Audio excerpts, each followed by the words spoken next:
Hey everyone, I recently hit 10,000 subscribers and we're already 15% of the way from there to 20,000 subscribers. So obviously this is all thanks to you people who watch this and I really appreciate that. I want to make it clear this is not just a number, it speaks in a very material sense to my ability to continue to make these videos, so I'm very appreciative, and I would like to give a special thanks to all the people who support what I'm doing financially on Patreon and make these videos possible. You are very much appreciated. Anyway, so I thought maybe to commemorate this occasion I could go back and look at the debate I had with VAUSH. After all, I don't know exactly how many unique viewers I've ever had on this channel, but there was a period of time where, due to the amount of views that video had on VAUSH's channel, it's quite likely that more people had seen me discuss this issue in that debate than had seen me discuss that issue in one of the videos on my own channel. This breakdown has been a long time coming, considering this is my most high profile debate. The reason I did it at the time was purely for exposure, because I didn't have that many subscribers at the time, so I was like, might as well.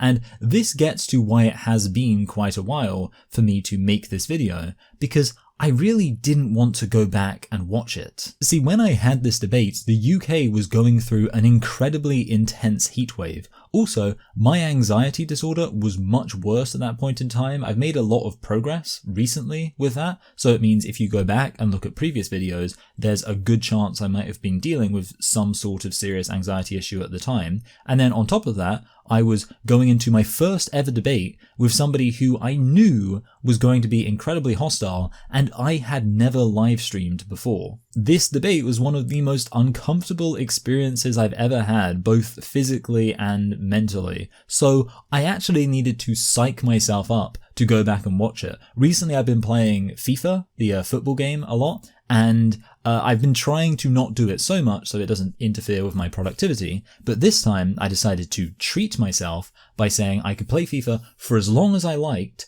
as long as I, the whole time, was listening to that debate. So I basically had to bribe myself in order to actually confront it. And even then I had to ease myself into it by watching Rubble of Empire's breakdown of the debate first. I will link that in the description. I'd recommend you check it out, and you should subscribe to Rubble's channel. Anyway, the point is I was very anxious and I just didn't want to go back and relive that experience, so I was putting it off for a really long time, and that's why it's taken 4 years for me to even start making this video, and it's probably going to be the case that this video goes up a little bit later than it otherwise would this week. Sorry. So with this said, once I got over the initial discomfort of going back and reliving this experience, and I was able to look at the whole thing more soberly with less emotional investment, I was kind of surprised that I kind of won. I mean, there wasn't any point when he had me on the ropes or anything like that. I don't think his argument came off particularly well in the debate. And I think I did a good job dealing with how obnoxious he was. There were a few moments in the debate where you can see me just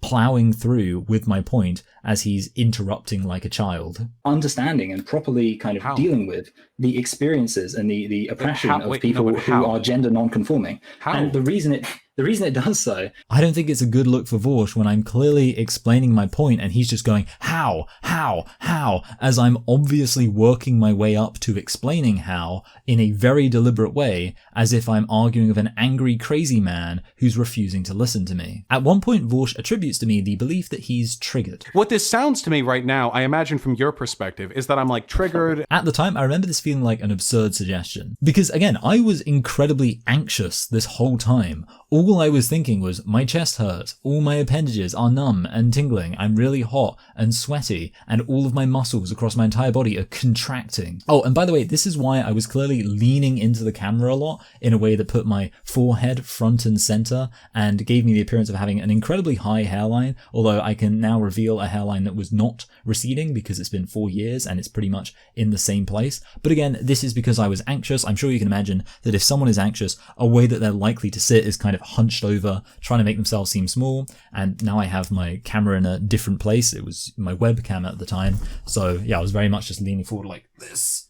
There you go, that's your explanation. The point is, intellectually, I was very much operating on autopilot with all the other mental stuff going on in my head, and I was not in a position to be thinking, wow, I'm totally dunking on VAUSH. I bet he's really triggered right now. Really, my main negative assessment of the debate would be that because I was very anxious, I really wasn't asserting myself very much, and I did not enjoy the confrontational aspect of it. I'll say now, I'm not really going to be reviewing or assessing my performance in the debate beyond that. What I'm going to do is look at the arguments that were made and give my thoughts on those arguments now in hindsight. Obviously, how well I did in the debate would come down to how well I communicated those points at the time, which is a slightly different question, and you're of course welcome to watch the debate and make that assessment for yourself. The thing is, even in my planned out, scripted, redrafted, edited videos where I try to make a point as concisely and clearly as possible, I still have trans activists in my comment section revealing that they have completely failed to understand with or at least engage with the point at all. So with this said, I don't really see the point in debating this issue if these people can't understand what I'm saying in this format where I have all the time in the world to explain what I'm saying and to make sure I'm communicating as clearly as possible. Then what are the odds that they're going to be more persuaded in a format where I'm having to speak completely unscripted while there is somebody on the other side shouting down and trying to offer bad faith refutations of every single thing I say? The whole thing seems pointless, and evidencing this is the fact that VAUSH clearly had no interest in understanding what I was actually saying. You care about your intuitive belief that trans women aren't women, and you, well, I can't extrapolate your views any point beyond that. I think here where he tries to give a summary of where he thinks I'm coming from and immediately falls apart is quite a bad look for him, because it shows he wasn't actually interested in understanding where I'm coming from. He's like, let me tell you what your true motivations are, you disingenuous weasel. And then he's like, well, you start with your intuition, and then after that, I don't really know. I'm not entirely sure what you believe or why you believe it, if I'm honest. That VAUSH couldn't comprehend my mentality or my perspective is one of his major L's that hangs over my broader assessment of the debate, by the way. But I will make some broader criticisms that I do partially attribute to me, one of which is that we didn't define the word gender in this debate, and at the time I was using the word gender to mean basically the same thing as the categories of man and woman. This was a usage that I defended at the time, but since then I've stopped using it that way because I recognize that it's confusing, and that confusion around the different ways that the word gender can be used leads to a lot of disingenuous equivocation. So part of the issue was not defining terms, but the other issue was the way I was using the terms myself, and the debate definitely would have worked better if I had made a point of distinguishing right from the beginning between gender and the categories of man and woman. Another area where my opinion has changed is that at the time I was arguing that sex determines whether you're a man or woman in the vast majority of cases, but there are some differences of sexual development where it would come down to culture or self-identity. So if you have a very ambiguous sex, then you could actually, in that case, self-identify as a man or woman. And that was a position I held to at the time. But now, after learning a bit more about biology, I've learned that it makes sense to understand sex as entirely a binary, and all DSDs can be split into male or female. So I no longer think self-identity or culture has anything to do with it, even in the case of ambiguity or, what appears to be ambiguity. I will say that VAUSH didn't do a very good job at debunking this previously held position. Like, he asked me, what can a person with a penis do to be a woman?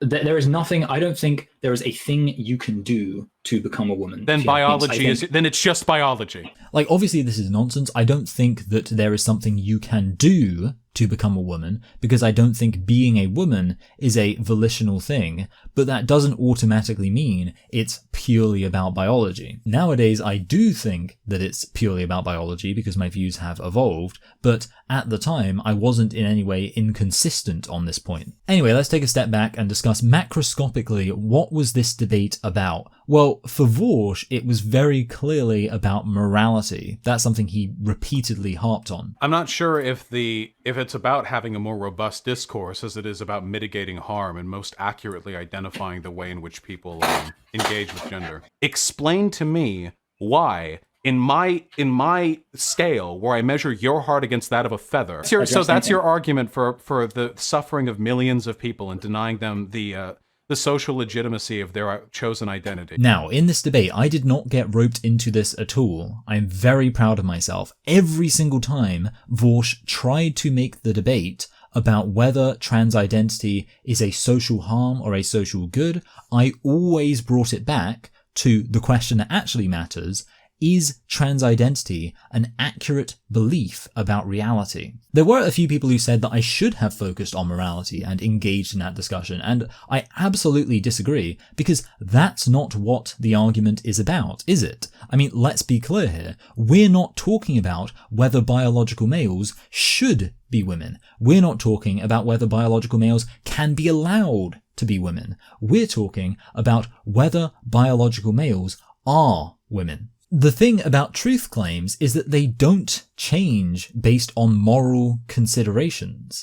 I do not think that a biological male can be and is ever a woman. Why would somebody's moral argument change my position on that? Especially seeing as VAUSH isn't even arguing that this utilitarian ethics should motivate us to pretend that biological males can be women. VAUSH is literally saying that this utilitarian ethical calculation should lead us to the conclusion that biological males are women. Imagine somebody who's arguing for evolution being told that they shouldn't put the focus on the fossil record or anything like that, but they should instead engage with the idea that the belief in evolution is harmful for society. Imagine that person repeatedly being asked to give an account for the fact that some people feel offended at the suggestion that they're descended from monkeys. Would it not be obviously ridiculous for that person to do anything other than refuse to engage with that moral consideration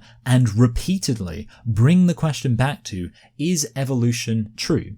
Well, in the exact same way, I repeatedly brought the question back to, can biological males be women? Is that an accurate statement to make about reality, that biological males are ever women? Unfortunately, this wasn't precisely easy because VAUSH absolutely did not want to engage with the argument on this level, but there were a few worthwhile truths I was able to communicate. My main argument was famously that understanding women to be adult human females, although not using that exact wording at the time, is the best way to understand and explain reality. And I'll return back to that and touch on it in more detail, but for now I just want to go through some of the examples I gave of what it means to accurately and best explain reality. So the first thing I point out is that a good explanation should be simple. Significantly, I did not say that simplicity trumps all other considerations in terms of what makes an explanation good, which is what VAUSH seems to think I said. Referring to simplicity as an inherent value as opposed to like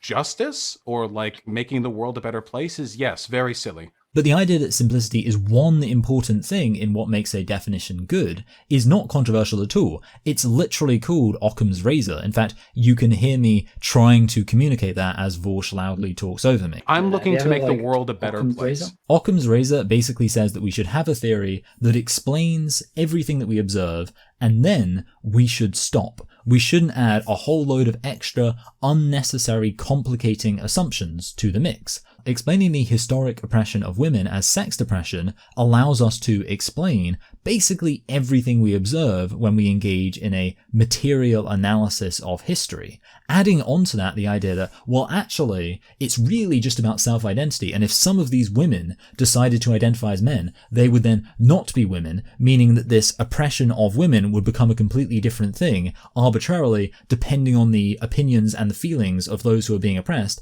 is simply adding an unnecessary complicating factor to your analysis. But yeah, obviously you do actually have to explain everything before you can then start boasting about how simple your explanation is. VAUSH doesn't seem to understand this. Wait, you know what the simplest explanation for black crime in America is? That black people have lower IQs and have the warrior gene.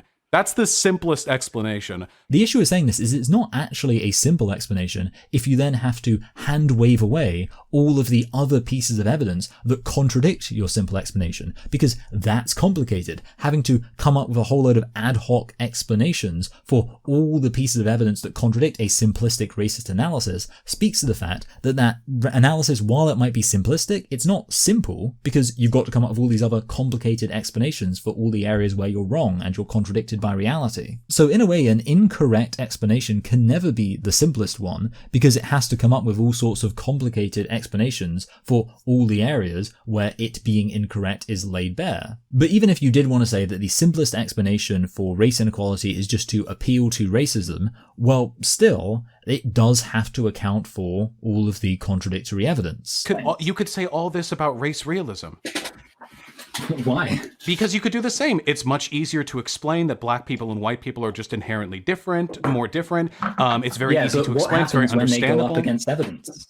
That's what I'm asking you. VAUSH just seems confused by this really simple epistemological principle. A good explanation should explain everything we see, but also not add any additional unnecessary complexities. Like, that's it. Like, that's your entire argument. It's just simpler. Like, it hurts your brain less.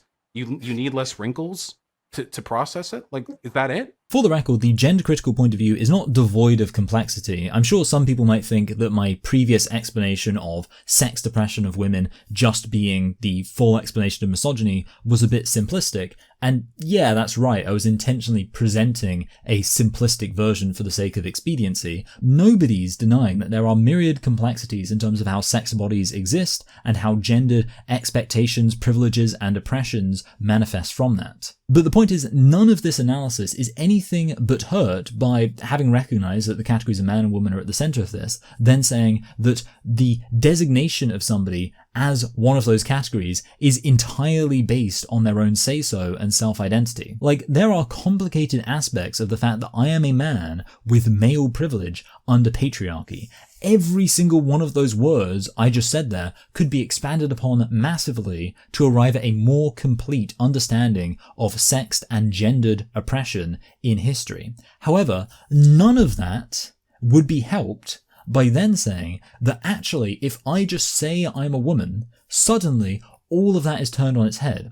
I'm no longer a man, I'm a woman. I no longer have male privilege, or at least suddenly have male privilege in a radically different way, because I'd now be, I guess, a woman benefiting from male privilege. And of course, I'm no longer a beneficiary of patriarchy, or again, at least not a beneficiary of patriarchy in the same way, because now I'm, I guess, a woman benefiting from patriarchy, or maybe I'm a woman and therefore I'm a victim of patriarchy. And all of this is just because I say so. I say I'm a woman, and suddenly all that analysis that we could do about the fact that I'm a man with male privilege under patriarchy goes out the window because of my say-so. That doesn't make any sense. But speaking of things that do just make sense, here is the final interaction of the debate. Well, intuition is, I think, a fantastic benefit that gender critical theory does have. I think that is... Hey, wait. That is the perfect way to end this conversation. Okay, I agree. Cool. Intuition is on your side. Thank you. I assume here that this is just VAUSH thinking that what I'm saying in saying, oh, intuition is a big strength, is that intuition is a strength that matters over and above everything else. Obviously, I'm not saying that. What I am saying, though, is that we generally rely a lot on intuition, and intuition is a good reason to think something is probably true. If you are engaged in some kind of analysis and you reach a radically counterintuitive solution, that's a good reason to think you should maybe go back and make sure that what you're saying is correct, or what you think is correct. And yeah, maybe once you look at all the evidence and you really analyze everything, you'll find that a counterintuitive conclusion is the truth. But absolutely acknowledging that saying that all biological males are men makes intuitive sense for most people. For most people, they're like, oh, that just makes sense to me. That is a massive point in my favor, because it means if VAUSH is going to go against what we all intuitively think is true, he has to provide the evidence that we should all go against our intuitions. And simply saying, well, it makes some people sad, is not an argument. By the way, I mentioned evolution earlier because I do think it's a good point of reference to look at something concrete like our material science when it comes to things like the fossil record in order to understand some basic epistemological principles. However, VAUSH did strongly object to this association with evolution and the fossil record. And there is no inherent truth to gender. There is an inherent truth to fossil records. My basic issue here is that what we're actually analyzing is the real history of sexed and gendered oppression, and that is real. That is every bit as material as the fossil record. It's a thing that happened physically, undeniably. So we need an analysis of that just as much as we need an analysis and an explanation for the fossil record. VAUSH asks, is gender real in a physical sense? If all of humanity were obliterated in some sort of plague, would gender still exist somewhere in the universe?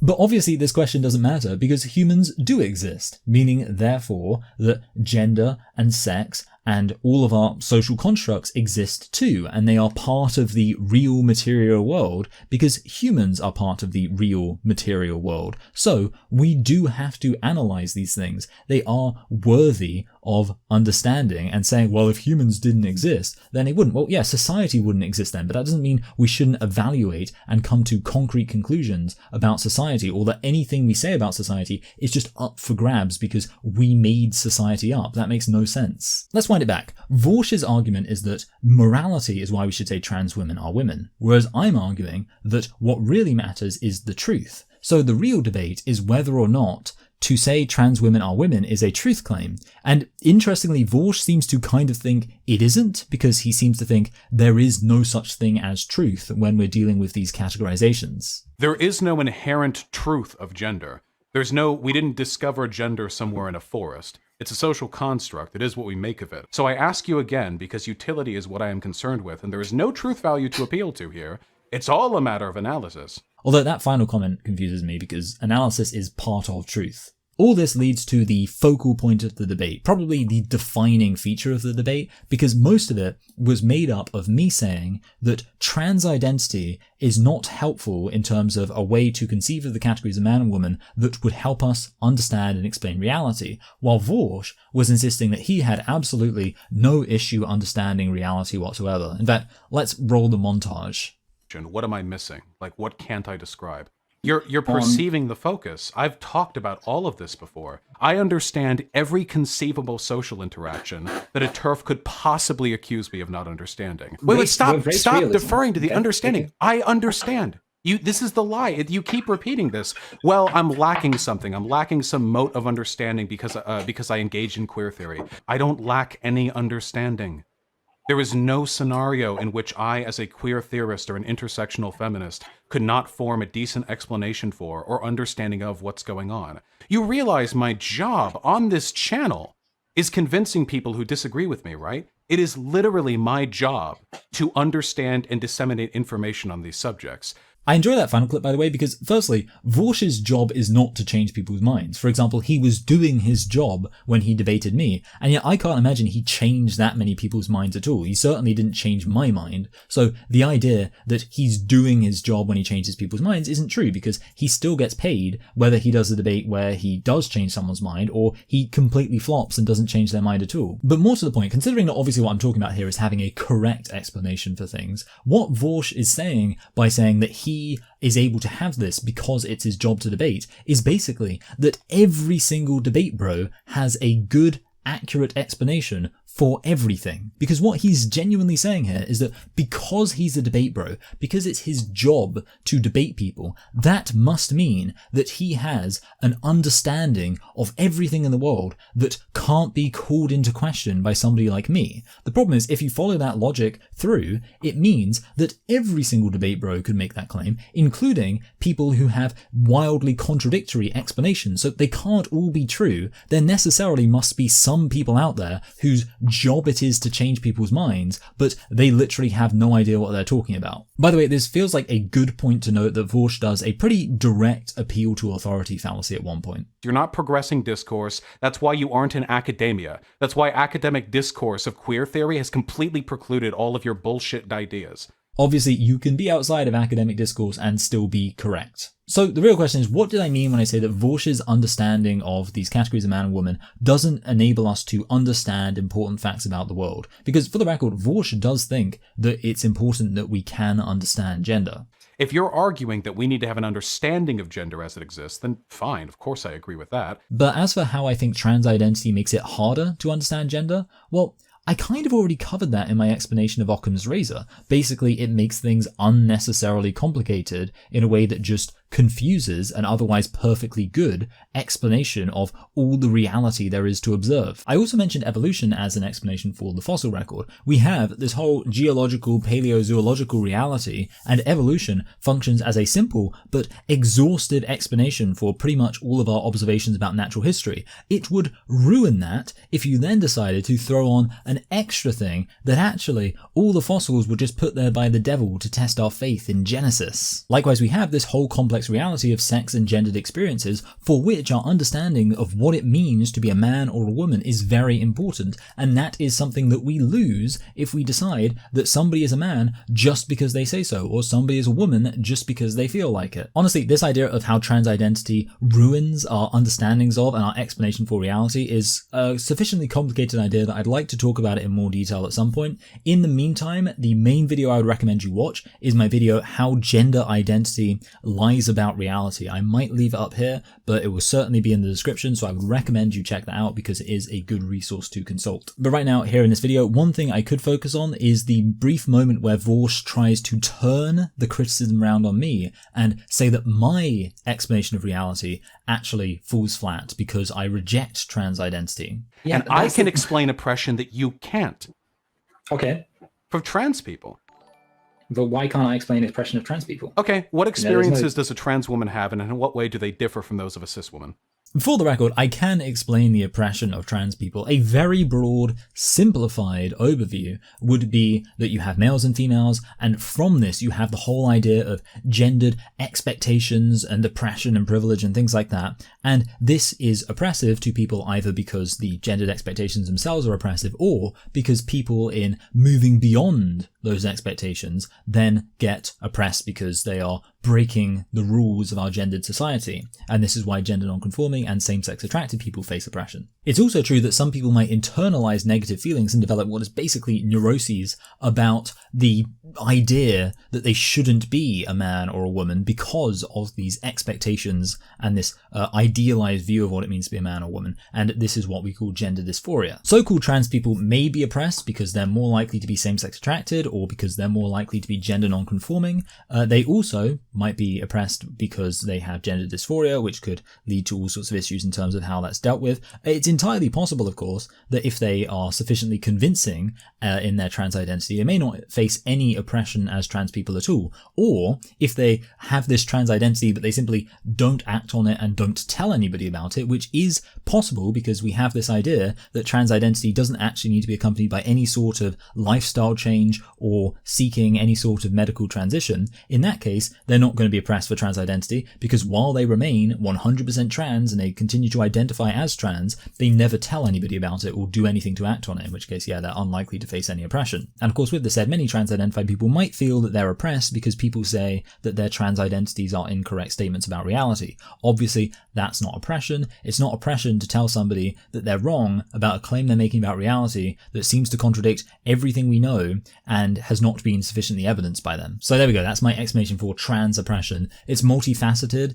and it acknowledges the fact that we're potentially dealing with some very different groups here, but I don't think there's any inconsistency. I don't think there's anything that anyone could accuse me of having failed to understand or account for in the basic system of definitions and concepts that I've laid out. And I definitely think this is a better explanation than just transphobia, especially considering a lot of these experiences will be functionally identical to the experiences of other people who don't identify as trans. There are people with gender dysphoria who do not identify as trans, so they have that oppression, but it's got nothing to do with being trans. There are people who are gender non-conforming, but they don't identify as trans, so they have oppression related to that, but it's got nothing to do with trans identity. And the idea of transphobia as this big piece of the puzzle to add in adds this assumption that the act of identifying a particular way causes some substantial material change, when potentially it quite realistically causes no change at all, and certainly not enough of a change to say that what is initially a biological male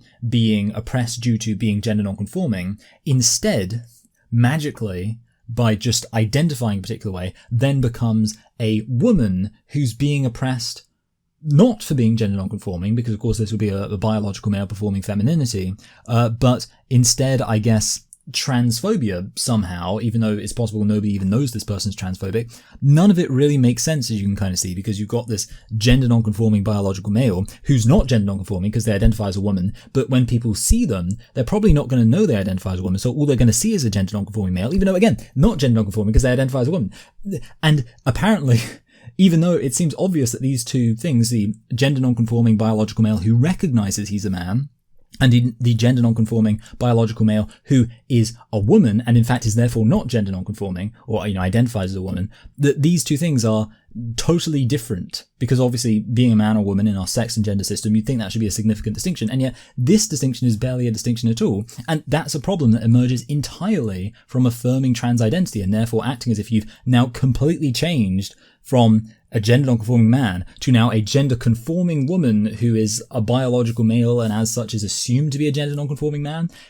Clearly that is unnecessary complexity when you could just say there's gender non-conforming men. Some of them may feel that they're women and that adds an additional layer of complexity. Some of them won't. But basically what we're dealing with here, especially in terms of these people's social experience, is going to be one of being a gender non-conforming man and the experiences that come from that. Anyway, so that's my explanation. Obviously just focusing on trans-identified males, so-called trans women, because I think that makes it simpler, and it would be annoying to have to stop every 5 seconds to say that this also applies to so-called trans men as well. It shouldn't be expected that I would need to accept the claims trans-identified individuals are making about themselves in order to analyze their oppression. In the exact same way, it's not surprising that I can analyze the oppression of various religious groups without needing to believe the claims they're making about reality. Seventh-day Adventists and Jehovah's Witnesses have been oppressed and discriminated against by many governments throughout history, and there is a genuine history of oppression there worth exploring and understanding, and at no point does anybody have to believe that the claims they're making about reality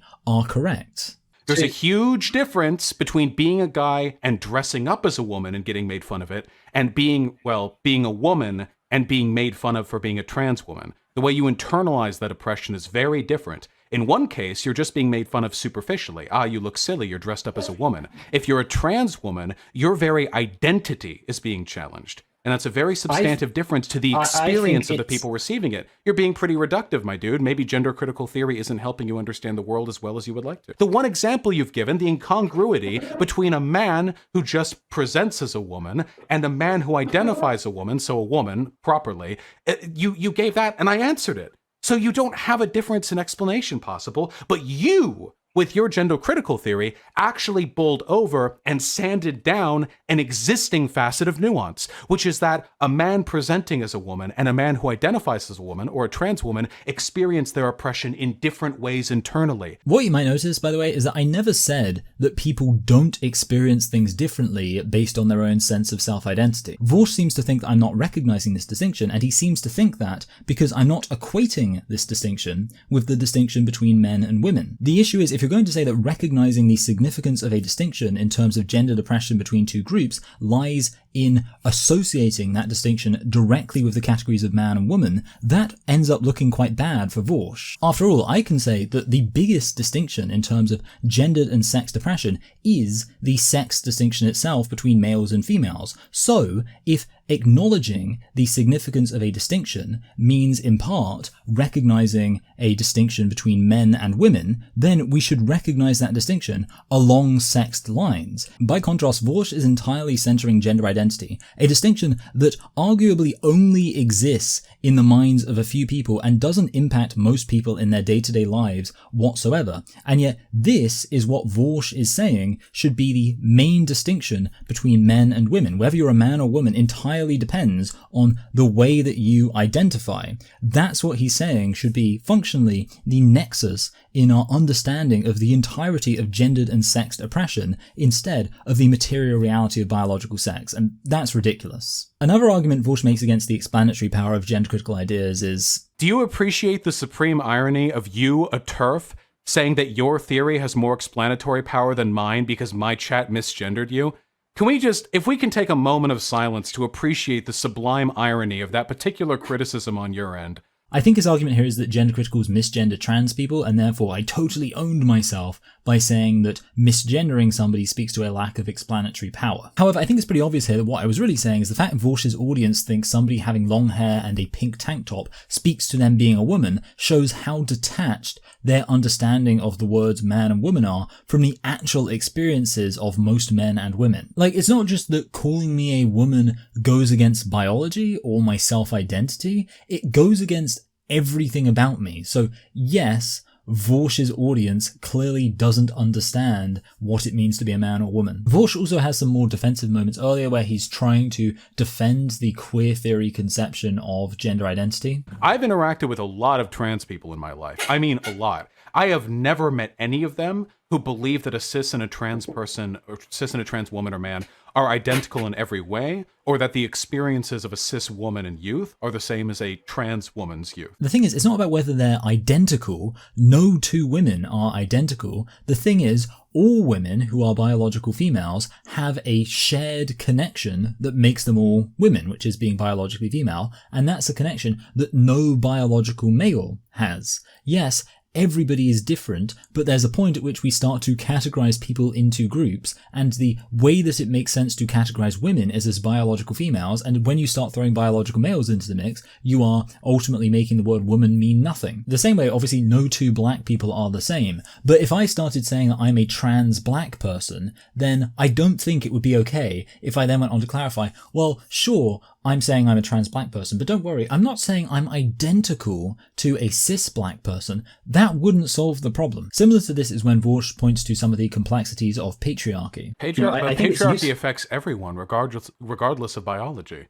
Patriarchy affects toxic masculinity and the way that straight men experience life. Again, this is silly because I never claim that patriarchy doesn't affect anyone. What I would argue is that patriarchy doesn't affect anyone regardless of biology. So yes, patriarchy might impact me as a biological male, but it's going to affect me in a different way because I'm biologically male. And it might affect some other biological males in a very different way, and it might affect some biological females in very different ways, but clearly biology is still a big part of understanding patriarchy. Honestly, what I'd have loved to do is actually just go through with VAUSH all of the realities of sexed and gendered experience and say, like, well, how do you explain this? How do you understand this? Because for me, that would be really easy to do. Everything is centered around and anchored around this really concrete thing, which is biological sex. And when you have a theory that is centered on something concrete and easy to understand, everything else becomes so much easier. But VAUSH couldn't allow that discussion to happen because every 5 seconds when he was explaining stuff, he'd have to say, well, unless they identify differently, in which case it's a completely different thing. And then people would realize his entire understanding doesn't make sense.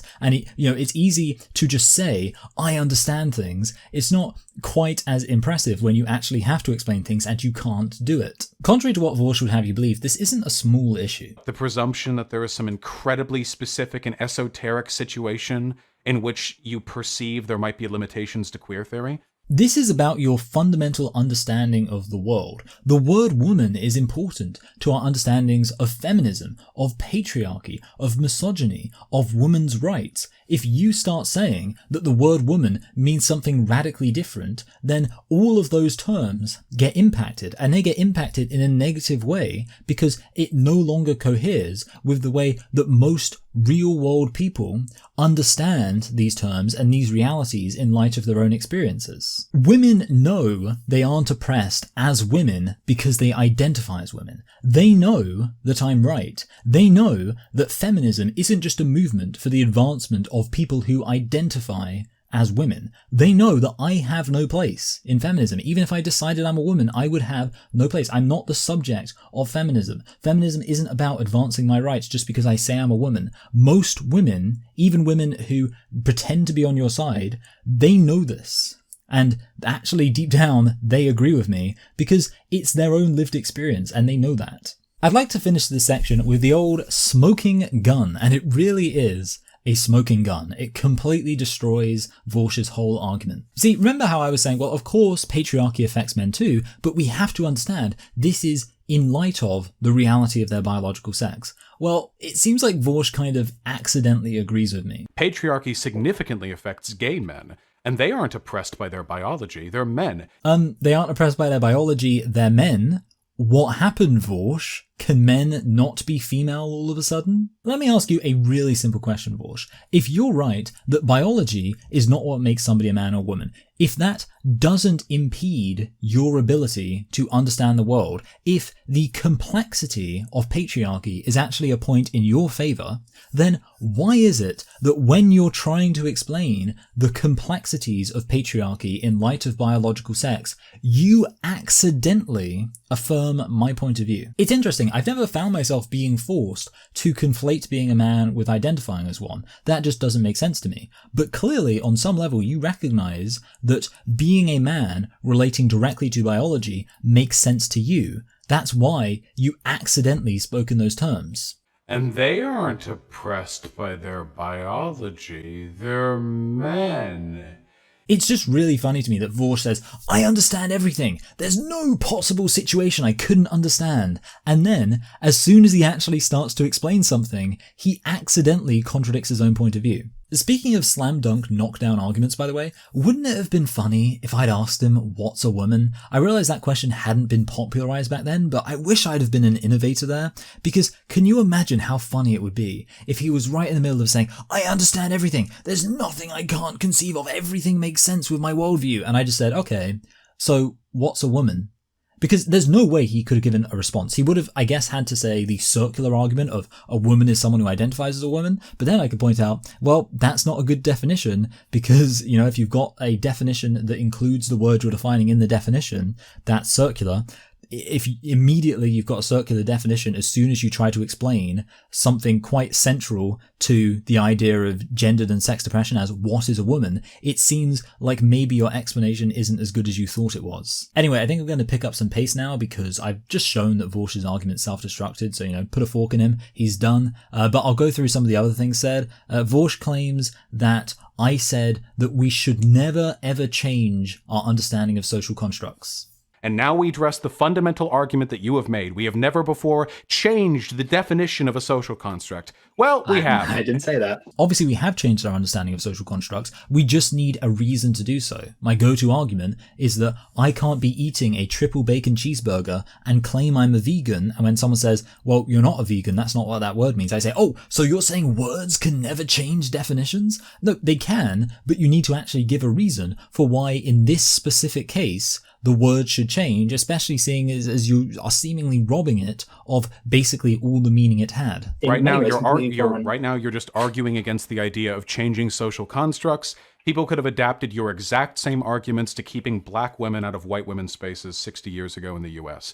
Everything you're saying right now, well, I'm not against black women. Actually, I just think we ought to recognize the fact that there are historical differences, and we should respect the logical fact that there are differences between these groups. I pointed out at the time that literally all I'm actually saying is that black women exist and are not white women, whereas what VAUSH is saying is that if a white woman identified as a black woman, she would become a black woman. But the other issue here is that VAUSH is conflating social constructs that exist to describe facts with social constructs that exist to assign norms.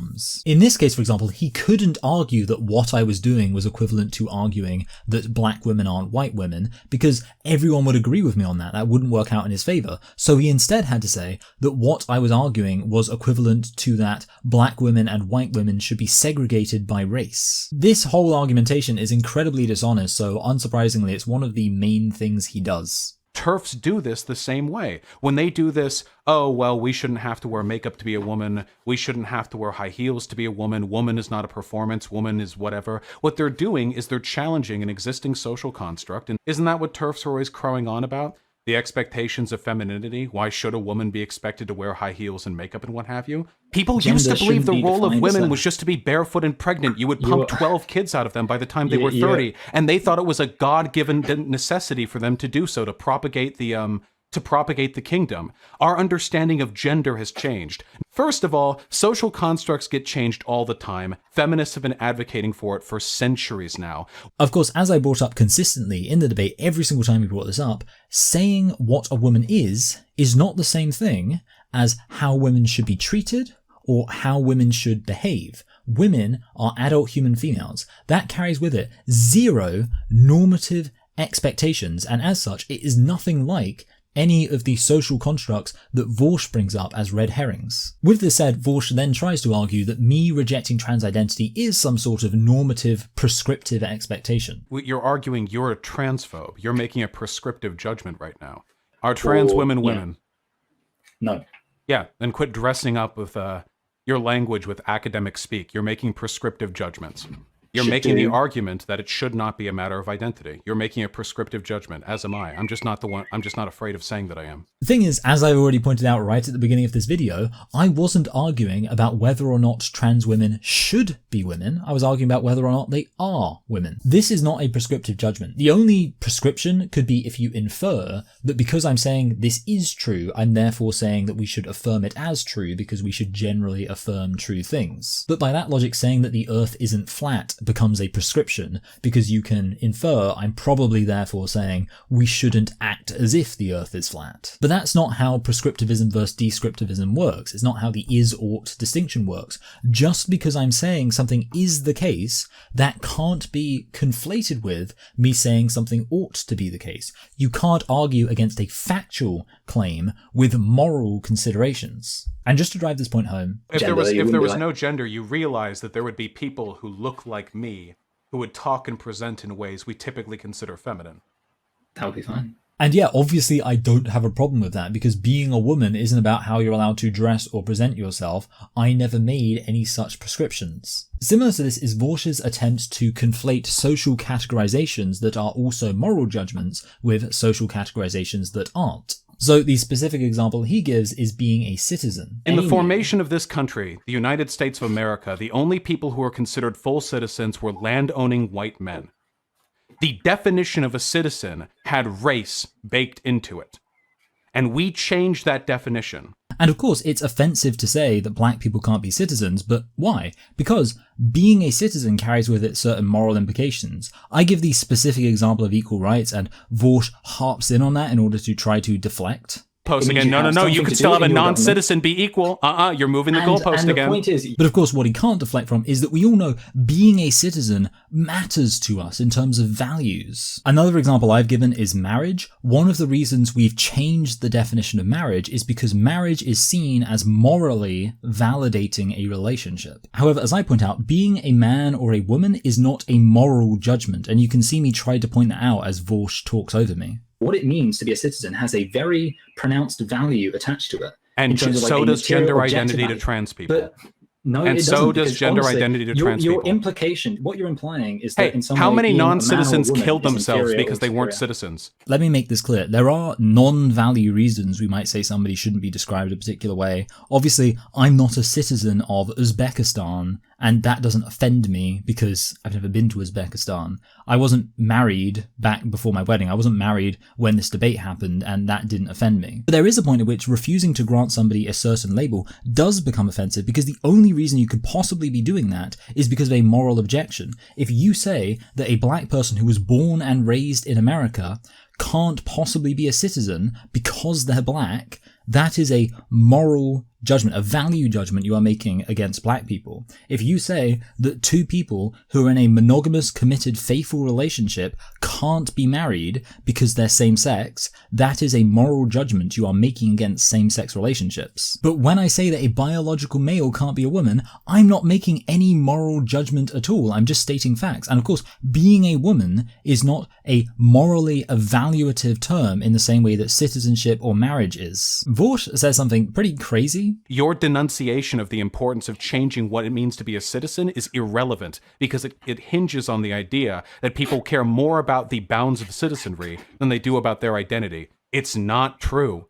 I don't believe this for a second. I don't believe that if we said to all the trans people, all right, we will all acknowledge your gender identities, but you will not be citizens anymore, I don't think most of them would take that deal, and if they did, they'd be idiots. Also, earlier, VAUSH appealed to people taking their own lives because of their trans identity as evidence that people's trans identity is more important to them than their citizenship.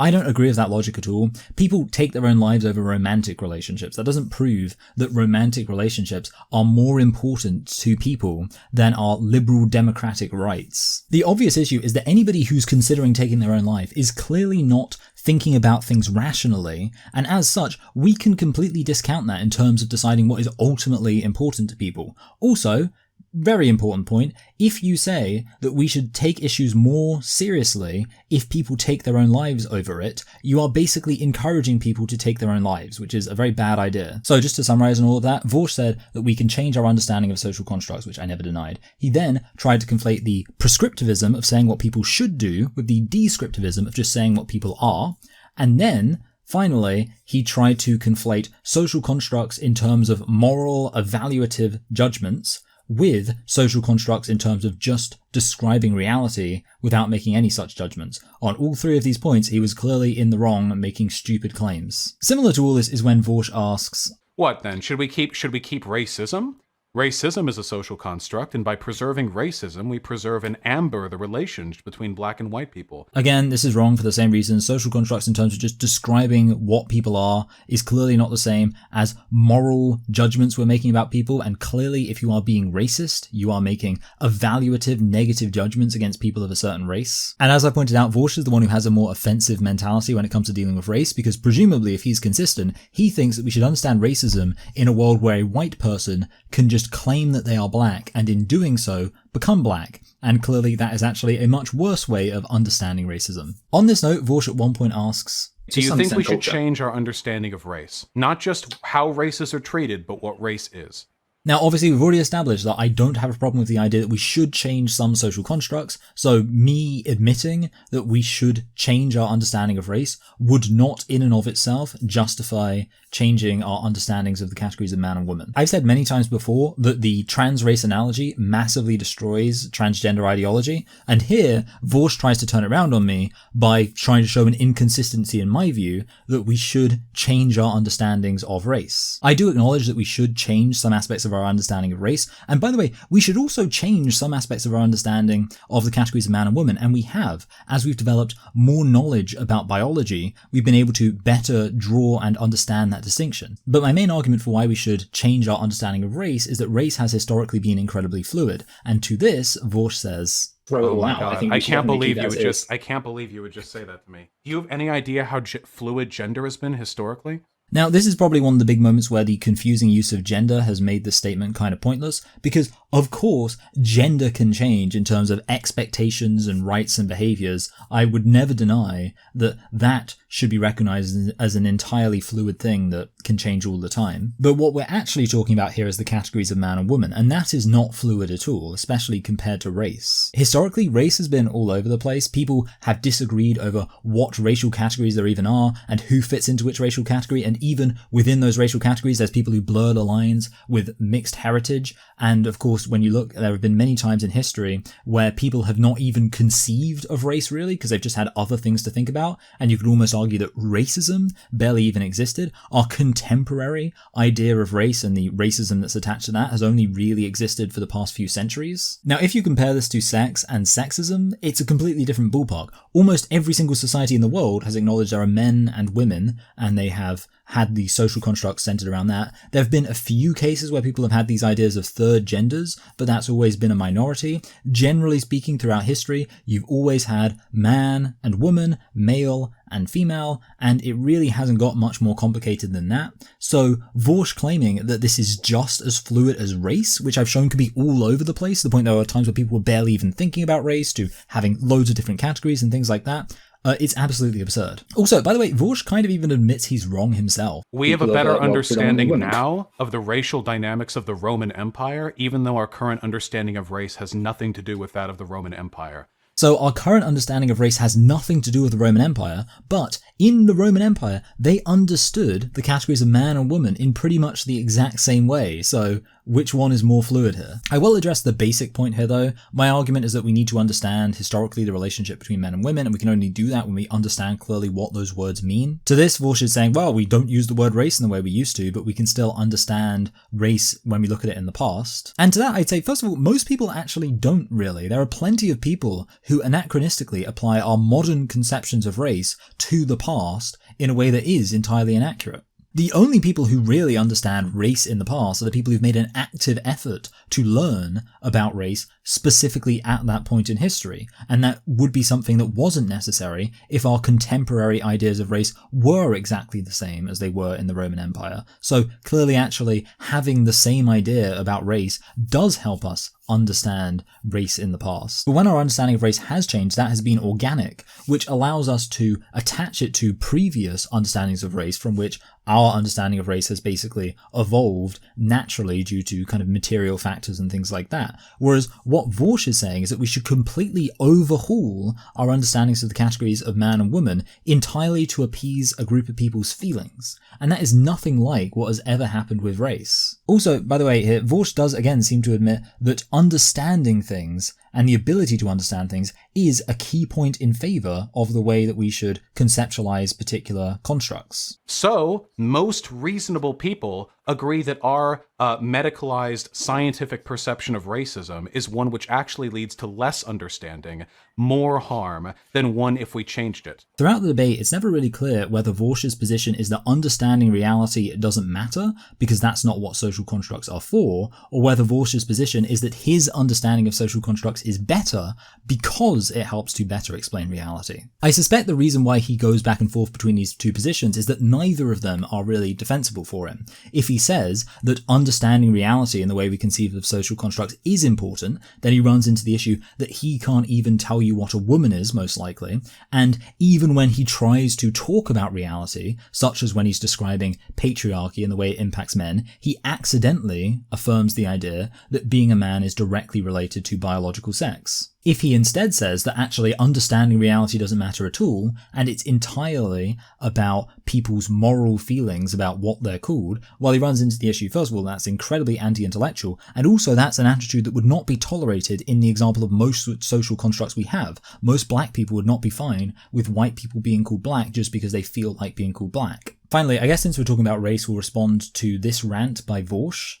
I've never argued with a Nazi and they've just sat there and gone like, well, by preserving the older definitions of race relations, we have a better understanding of the relationship between different groups that have contributed. It's so f***ing boring. Like, why can't you just stand by your bigotry? Well, I mean, I say respond. There's not really much to respond to. Obviously, Nazis are making moral judgments about race in their theory of racism. I, on the other hand, make no moral judgments attached to the categories of man and woman. Therefore, when I say that our distinction between men and women needs to be about analytic utility, there's no reason to think I'm being insincere there. Whereas, of course, for a Nazi, obviously, they're not just concerned with analytic utility. Also, in the case of a Nazi, the argument wouldn't even make sense. The way they conceive of race doesn't line up with reality. They think Jesus was magically an Aryan. They have all sorts of weird conspiratorial ideas about race and where certain races come from to basically explain their hierarchy where Aryans are at the top. Also, VAUSH's insistence that I was just being boring comes across as incredibly stupid and embarrassing because you can only say that if you've actually responded to the things I'm saying. Like, if he was constantly smacking down my arguments, then he could say, well, I'm bored. Because obviously, well, I'm bored because your arguments are easy to defeat or whatever. But he clearly didn't smack down my arguments. He didn't completely defeat me or anything like that. So him saying he's bored just comes across like he's bored because he can't handle the fact he's losing the debate. And indeed, I don't think someone can claim to be bored when they're clearly actually incredibly angry. And then his final act of frustration is just to try to get me to admit that I'm a bigot. Like, why won't you just admit you're a bigot? And of course he'd want that because then he could just win the argument by saying, well, you're a bigot, you're a morally bad person, so I win. And of course I didn't do that. And I don't know whether or not desperately insisting that the person you're arguing against just admits that they're a bigot with no real points. I don't know if that's really a great look for a debater. Speaking of something that's not a good look, I guarantee you that if you and I went through a level of test together, I guarantee you, hey, listen, maybe you're a man compared to some of the girls that you know. I guarantee you that if you were put up against me, that pattern would repeat itself. How do you determine where the line is? I just don't know if there's a universe where the person who ends up insisting that they're super high T and they're a real man, they're a big boy, and they've got lots of testosterone, and you probably have no testosterone. I don't know if there's a universe where that person can be considered to have won the debate. As I've shown, VAUSH at one point attributed to me the belief that he was triggered, and I said that at the time, that was an incomprehensible idea to me because I was really stressed out and I felt really nervous and really anxious about how the debate was going, and I was really on edge. So I definitely wasn't in a situation to be like, this guy's triggered. But now that I'm 4 years removed from it, and I'm able to just look back and look at the arguments and look at how things went, yeah, he was triggered. Towards the end, VAUSH asks me this question. Are you proud of the things that you believe and the things that you do? Are you proud of the logical consequences of your beliefs? Yes, I'm proud. I'm not entirely proud of my performance in this debate. I think I could have done better, but I'm definitely proud of the overall arguments when I assess them now without being shouted over. It's sort of funny because VAUSH tries to accuse me of obfuscating my true beliefs, and I never do that. At one point, he just directly asked me, are trans women women? And without skipping a beat, I just say, no, they're not. There's no point where I'm anything other than completely direct, but he's still like, you're a weasel, you're a weaselly little weasel, and you're trying to not address things directly, which is just embarrassing, frankly, to reach a point where you're, I guess, losing an argument so much, at least in your own mind, that you have to start insisting that the person you're arguing against isn't actually making the argument they really believe in. Anyway, I'll just say again that me going through all the arguments here and responding to them, having been able to plan out, organize my points, script it, edit it, things like that,